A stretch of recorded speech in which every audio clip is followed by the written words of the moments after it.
morning, Dr. Hen. I am so happy and grateful that you are taking the time to speak with us today about Whitman-Walker. It's a pleasure to be here. I'm so happy that you are doing this for World AIDS Day and getting information out to folks. Thank you. Thank you. I have a few questions that we would like to ask. My first question is, tell me a little bit about Whitman-Walker. Who do you see as far as demographics, the people that come to you? So we're a community health center with particular expertise in HIV care and LGBTQ care.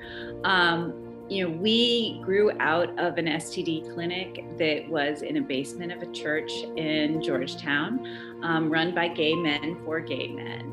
And this was in the 1970s. And in the early 80s, when individuals started becoming ill with HIV and AIDS, they responded, and Whitman-Walker was formed. And at that time, Whitman-Walker was a HIV/AIDS service organization. So not only did we provide healthcare, but we provided food, shelter, and other resources for anyone struggling with AIDS.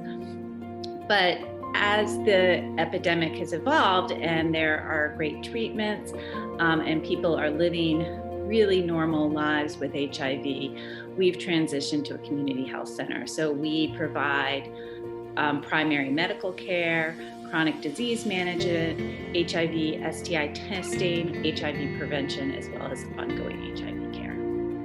Thank you. And how would someone begin to obtain these services? So you can just call us.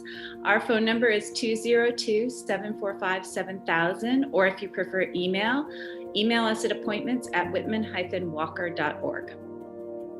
Okay. And should someone have insurance, or do you have to have insurance if they don't have insurance? So we see everyone regardless of their ability to pay. So the majority of our patients do have insurance, and we have a very active public benefits department, which will help you obtain insurance if you aren't currently insured. But if you don't qualify for insurance, can't afford insurance, we will see you based on a sliding fee scale based on your ability to pay. So if you are unemployed, you likely would be able to access services for free. Wonderful, wonderful. And for those that may be concerned about their identity getting out, how do you all handle that? So we follow HIPAA guidelines, and we protect people's confidentiality very strongly. We have a very secure EMR, and we make sure that people feel comfortable accessing care, knowing that their identity is protected. Wonderful. And in your role as Chief Medical Officer, what are you seeing as it pertains to the African American community locally as well as globally? So there's great news in DC, and that there are fewer HIV infections diagnosed every year. We've made great progress, but we still have a ways to go. So Black residents of the district are disproportionately affected with HIV. 2.8% of all Black residents in the district are living with HIV, and obviously that's unacceptable. So we want to continue to make strides in HIV prevention and treatment. Thank you. And in support of World AIDS Day on December 1st, our chapter is participating in the Whitman-Walker virtual walk and 5K to end HIV. In addition to this, how can the Federal City Alumni Chapter of Delta Sigma Theta Sorority Incorporated engage Black communities that have been impacted by HIV and AIDS?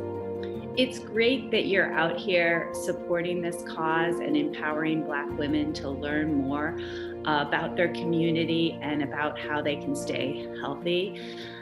Black women remain at increased risk of HIV acquisition.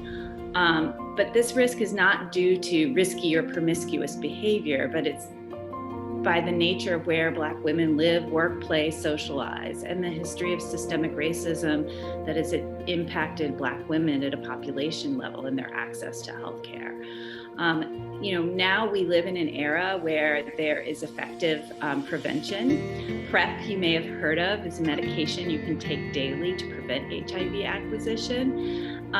And there's new medication being developed that's a long-acting injectable that I think we will see this year.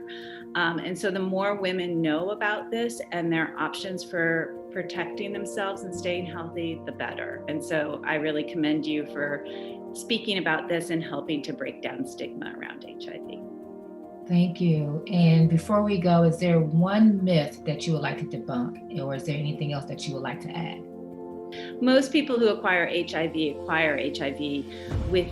within a monogamous relationship. So HIV is not a disease only of those who are promiscuous. It's not a disease of only gay men.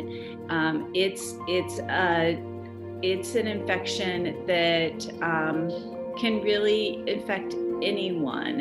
And so understanding how to stay healthy is really important.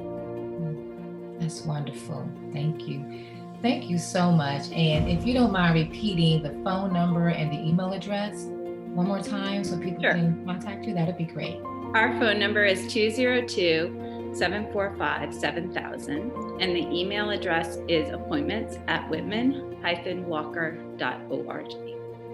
Thank you. We sincerely appreciate you taking the time today to speak with us, and we're truly grateful for that. Thanks again. And we're truly grateful for the work you're doing. Thank you. Thank you.